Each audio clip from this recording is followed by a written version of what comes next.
한국직업방송과 연합뉴스TV가 함께 만드는 취업 전문 뉴스 투데이 고용플러스입니다. 네, 최근 조선 해운업계가 기업별로 엇갈린 행보를 보이고 있습니다. 현대중공업이 깜짝 실적을 내놨지만 조선업계를 휘감고 있는 노사 갈등에서 벗어나지 못하고 있고 채권단과 자율협약을 맺은 현대상선과 달리 한진해운은 채권단과 돈 문제로 힘겨루기를 벌이고 있습니다. 김종성 기자입니다. 현대중공업의 주가는 최근 52주 신고가를 기록했습니다. 지난해 2분기 적자를 기록했지만 올해 2분기에 5,500억 원대 영업이익을 거뒀기 때문입니다. 경영체질 개선 작업이 효과를 보고 있다는 분석이 나옵니다. 하지만 마냥 좋아할 수 없습니다. 수준안이 지속되고 있습니다. 최길선 현대중공업 회장은 내년 하반기부터 일부 도크의 가동 중단이 현실화된다며 최우선 과제로 일감 확보를 꼽았습니다. 대우조선해양은 양파처럼 까도 비리를 드러내고 있고 삼성중공업은 자금 조달 방법과 규모를 확정하지 못하고 계산기를 두드리느라 바쁩니다. 노사 갈등은 조선업계의 공통 고민입니다. 구조조정에 반발한 노동자들이 파업에 나섰기 때문입니다. 농협 등이 조선사 대출을 줄이겠다고 선포한 것도 부담스럽습니다. 양대 해운사인 현대상선과 한진해운은 엇갈린 행보를 보이고 있습니다. 현대상선은 용선료 조정과 채무 재조정, 해운 얼라이언스 가입 등 채권단과의 모든 자율협약 조건을 이행하고 경영 정상화에 돌입했습니다. 5,000%에 달하던 부채 비율이 200%대로 떨어져 선박펀드를 지원받을 수 있는 자격도 생겼습니다. 반면 한진해운은 돈 문제로 채권단과 갈등을 벌이고 있습니다. 채권단은 정상화를 위해서 7천억 원 이상이 더 필요하다고 주장하지만 한진해운은 4천억 원 이상은 출자가 어렵다고 맞서고 있습니다. 이에 채권단은 법정 관리를 추진하겠다며 조양호 한진그룹 회장의 결단을 촉구하고 있습니다. 연합뉴스TV 김종성입니다. 극심한 취업난 속에 군 간부가 안정적인 직업으로 떠오르면서 장교 양성기관인 육해 공군 사관학교의 입학 경쟁률이 사상 최고치로 치솟았습니다. 공군 관계자는 내년 초 입학할 공군 사관학교 생도 모집에 8천여 명이 지원해 경쟁률이 사상 최고치인 39대 1을 기록했다고 밝혔습니다. 올해 공군 사관학교 여생도 모집 경쟁률은 83.6대 1이나 됐습니다. 육군 사관학교도 내년에 입학할 생도 310명을 뽑는데 약 9,700명이 지원해 경쟁률이 사상 최고치인 31.2대 1을 기록했습니다. 군 관계자는 이런 현상에 대해 사관학교 생도는 졸업과 동시에 임관할 수 있어 취업 걱정을 할 필요가 없다는 점이 심각한 취업난 속에 각광을 받은 것으로 보인다고 말했습니다. 경제가 어렵다고들 합니다. 하지만 이른바 금수저들에겐 예외인 것 같습니다.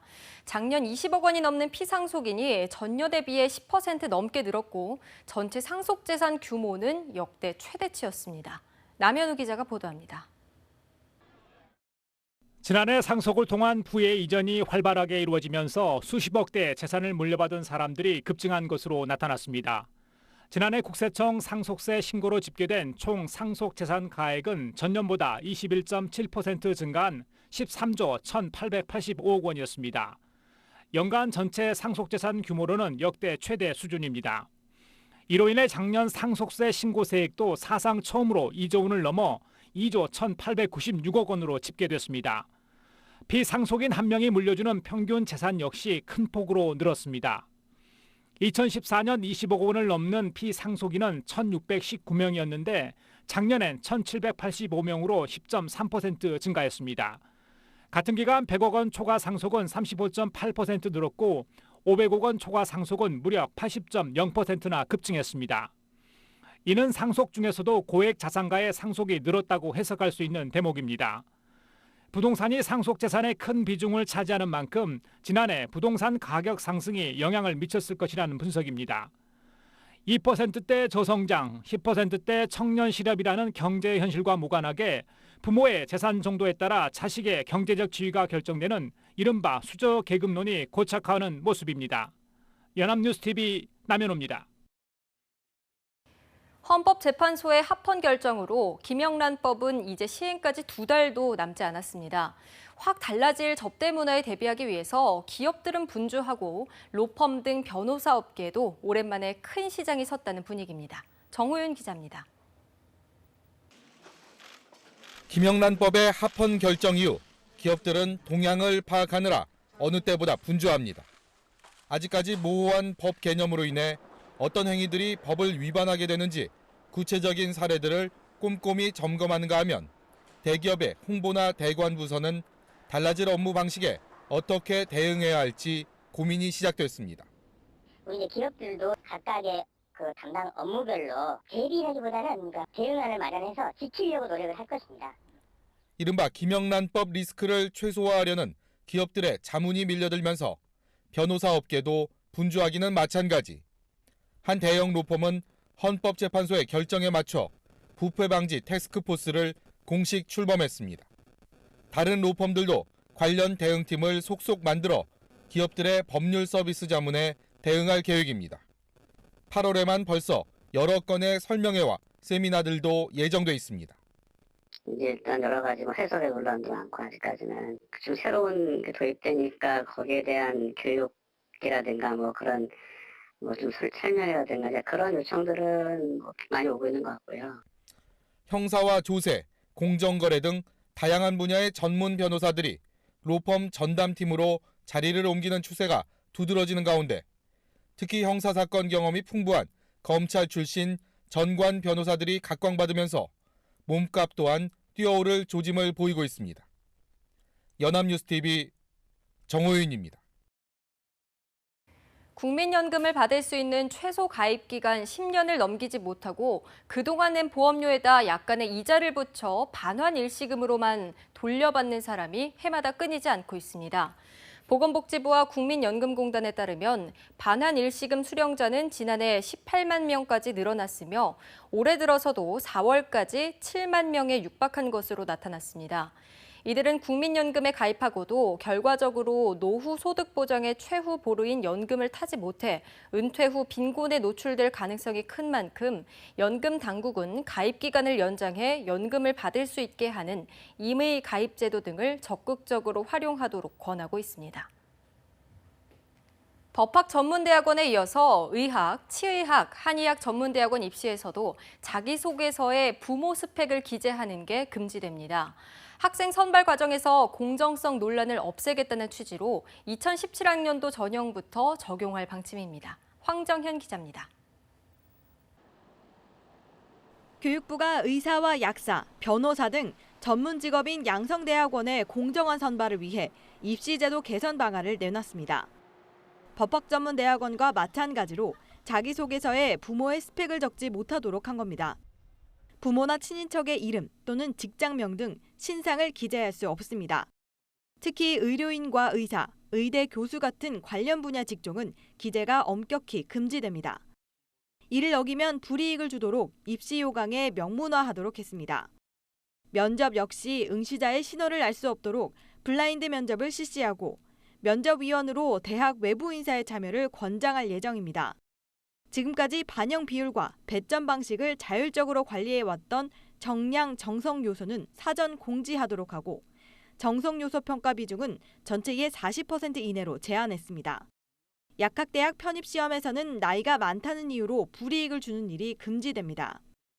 부정 사실이 확인되면 편입학이 취소되고 친인척이 지원한 교직원은 사전 신고를 받아 입시관리요원에서 배제할 방침입니다.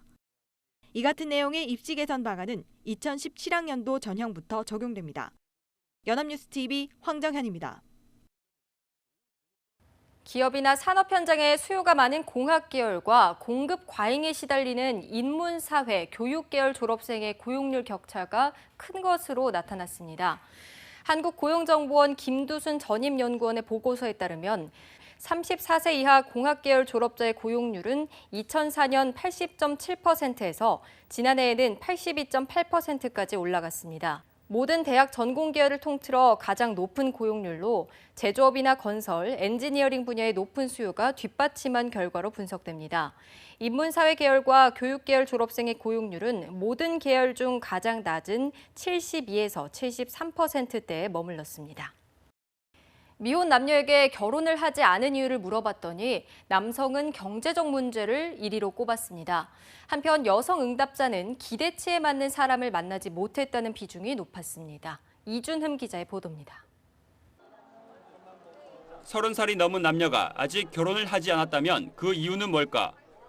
한국보건사회연구원이 30살에서 44살 사이 미혼 남녀를 조사해봤더니 남녀의 이유가 조금씩 달랐습니다. 우선 남성은 돈 문제가 가장 컸습니다. 소득이 적어서, 집이 마련되지 않아서, 결혼 비용 부담이 커서 등 10명 가운데 4명은 경제적 이유를 꼽았습니다. 기대치에 맞는 사람이나 이성 자체를 만날 기회가 없었다는 답변은 상대적으로 낮았습니다. 남자들 같은 경우 우리나라에서 이제 집을 해가야 된다 이런 강박관념, 이런 관습 이런 게 있잖아요. 그래가지고는 이제 그거를 준비하려다 보니까 점점 늦어질 수밖에 없는 거고. 여성의 경우는 기대치에 맞는 사람을 만나지 못했다고 답한 사람이 33%로 가장 많았습니다. 결혼보다 일에 더 충실하고 싶어서, 결혼과 직장 생활을 동시에 못할 것 같아서 등 일이 우선순위란 응답도 많았습니다. 신경 쓸 것도 많아지면은 일하기도 힘들어지니까 아무래도 결혼 시기도 점점 늦어지고 늦어지다 보면은 좋은 사람을 더 기준이 높아지다 보니까. 또 일에 충실하고 싶어 결혼하지 않았다고 답한 비율은 도시에 살거나 취업 중인 여성일수록 높았습니다. 연합뉴스TV 이준흠입니다. 연일 폭염이 이어져서 요즘 같은 날씨에는 야외에서 일하기가 무척 힘들 수밖에 없습니다.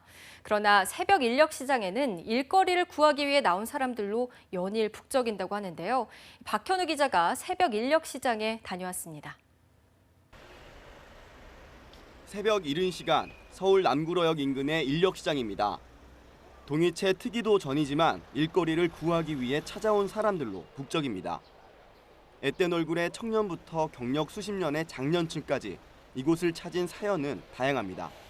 알다시피 일은 현장이니까 힘들잖아요. 그래서 어쩔 수 없이 가정 때문에 참고 하는 거죠. 초보자는 10만 원도 받고요. 기술을 더 온 사람은 18만 원도 받아요. 현장에서 필요한 기본 장비는 직접 준비해 가야 하기 때문에 장비를 파는 가판도 이른 시간부터 덩달아 붐빕니다. 가벼운 거 들어. 가격은 같아요. 요즘은 연일 낮 기온이 30도를 웃돌아 야외 작업이 가장 힘든 시기지만 인력 시장에는 이처럼 발길이 끊이지 않습니다. 낮에 지금 가만히 서 있어도 선풍기 찾고 에어컨 찾고 그런데요. 이렇게 햇빛 쨍쨍 비치는 밑에서 만기하면 덥죠. 엄청 몸에 땀띠까지 나요. 그나마 새벽에 나와 일을 구하면 다행이지만 허탕을 치고 발길을 돌려야 하는 때도 있습니다. 한 3번은 못 가는 것 같은데요. 내일 못 가면 모레 또 생각하고 그 다음날 못 가면 또 그 다음날 가려고 나오는 거예요. 몸이 건강하니까 일할 수 있는 것만 해도 감사하다고 생각합니다. 한여름 새벽 인력 시장에는 열기와 애환이 복합적으로 녹아 있습니다. 연합뉴스TV 박현우입니다.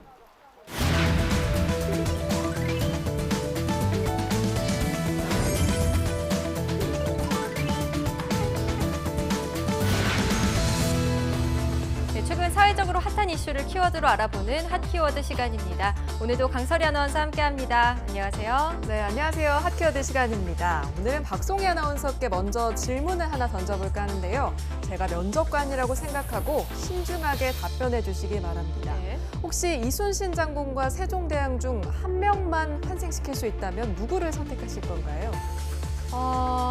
글쎄요. 안보 쪽을 생각하자면 이순신 장군님을 환생시키고 싶고 또 복지 쪽을 생각하자면 세종대왕님을 환생시키고 싶은데요. 너무 진지하게 답하고 있나요? 네, 이런 질문 면접에서 나오면 정말 당황할 것 같은데요. 순발력을 확인해 보려고 그러나요? 네, 이번 상반기 공채 때 한 은행 면접에서 나온 질문인데요.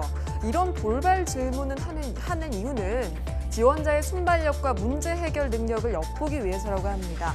그리고 또 한 가지 이유가 있는데요. 바로 면접 과외를 받고 온 사람을 가려내기 위해서라고 합니다. 과외를 통해 완벽한 모범 답안을 외워오는 지원자들이 많아지니까 변별력을 가리기 위해서 돌발 질문을 날리는 건데요. 날이 갈수록 진화하고 있는 취업 사교육에 대비하기 위해서 기업들의 자구책도 다양해지고 있습니다. 그래서 준비한 오늘의 핫키워드는 바로 취업 과외입니다. 네, 원래 과외라고만 하면요. 중고등학생이 대학생에게 공부를 배우는 모습을 주로 떠올리게 되는데요. 요즘에는 과외를 받는 대학생이 늘어나고 있다고요? 네, 그렇습니다. 몇 해 전부터 대학생 사교육이 늘어나고 있다는 소식이 들려왔습니다. 처음에는 전공 학점이나 외국어 과외를 받던 대학생들이 이제는 취업 과외를 주로 받고 있다고 하는데요. 지난 3월 온라인 취업 포털 사람인이 취준생 522명을 대상으로 취업 사교육을 받아본 경험이 있는지 조사를 했더니요. 28.4%가 있다고 답했습니다. 10명 중 3명 정도는 취업 사교육을 받아봤다는 거죠. 네, 그렇군요. 대학생이 되어서도 과외를 받아야 하고 더구나 그게 취업 사교육이라고 하니까요. 도대체 어떤 걸 배우는지 궁금해지는데요. 네, 어떤 취업 사교육을 받았는지도 조사했는데요. 토익 등 어학 교육이 53.4%로 1위를 차지했습니다. 아무래도 스펙에서 어학 점수가 차지하는 비중이 높다고 생각하다 보니까 가장 많은 비율을 차지한 것 같고요. 다음으로는 자격증 취득 교육, 희망 직무 관련 전문 교육, 컴퓨터 활용 교육의 순으로 기술적인 전문 교육이 상위권을 차지했습니다. 그 외에 취업 컨설팅을 받았다는 응답자도 19% 가까이 있었고요. 취준생 1인당 평균 3종류의 취업 사교육을 받는 것으로 나타났습니다. 네, 정말 대학 입시 못지않은데요. 몇 과목씩 학원을 다니고 또 과외를 받으려면 그 비용도 만만치 않을 것 같은데요. 취업 사교육에 드는 비용은 얼마나 되나요? 네, 조사를 해봤더니요. 취업 준비생의 사교육 지출 평균은 358만 원이고요. 한 달 평균 사교육비는 28만 원으로 집계됐습니다. 이는 취준생 평균 생활비의 37%에 달하는 수준이었는데요. 특히나 요즘 인기가 많다는 취업 컨설팅이나 자기소개서 첨삭 지도가 상당히 비쌌습니다. 먼저 지원하는 기업에 맞게 전략을 세워준다는 취업 컨설팅의 경우에는요. 1시간 상담하는데 기본 20만 원 정도고요. 합격을 보장한다는 자기소개서 첨삭 비용은 A4 용지 2장 기준 50만 원 선이라고 합니다. 또 최종 합격 대비 모의 면접은 2시간에 60만 원까지 한다는데요. 이렇다 보니 취업 과외 시장이 너무 과열되고 있는 게 아니냐 이런 우려도 나오고 있습니다. 이렇게 취업 과외 시장이 난립하는 이유는 정보가 부족한 학생들을 대상으로 비즈니스로 연결하고 싶어하는 그런 사람들이 너무 많이 늘어나고 있어요. 특별한 어떤 자격이 필요로 하고 있지 않기 때문에 무자격자들이 굉장히 난입을 많이 하고 있어요. 그래서 기업 채용 경험이 전혀 없다거나 심지어는 취업을 본인 스스로도 한 번도 취업을 못 해본 사람들, 이 사람들이 강사로 나서고 있는 경우들도 굉장히 많이 봤습니다. 공신력 있는 기관이나 어떤 단체에서 이런 거를 좀 정비를 해줘야 되지 않을까라는 그런 생각도 하고 있습니다.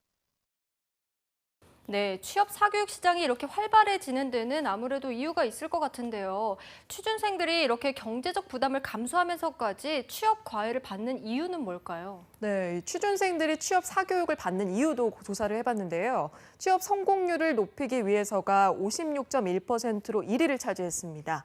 다음으로 혼자 공부하는 것보다는 효과적일 것 같아서, 준비 방법을 잘 몰라서, 경쟁에서 뒤떨어질까 불안해서란 대답이 그 뒤를 이었습니다.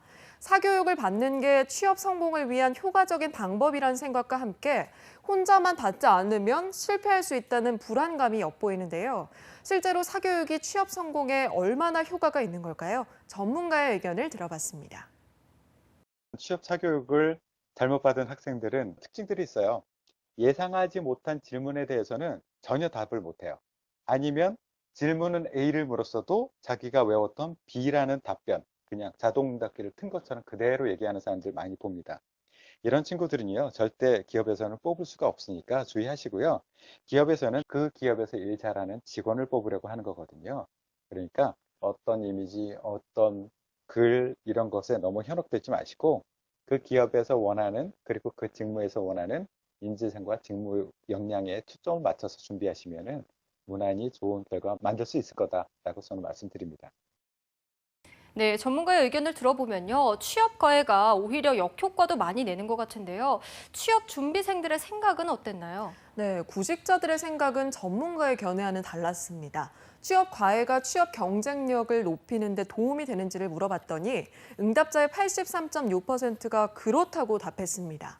반면에 그렇지 않다고 답한 이들은 16.4%에 그쳤는데요.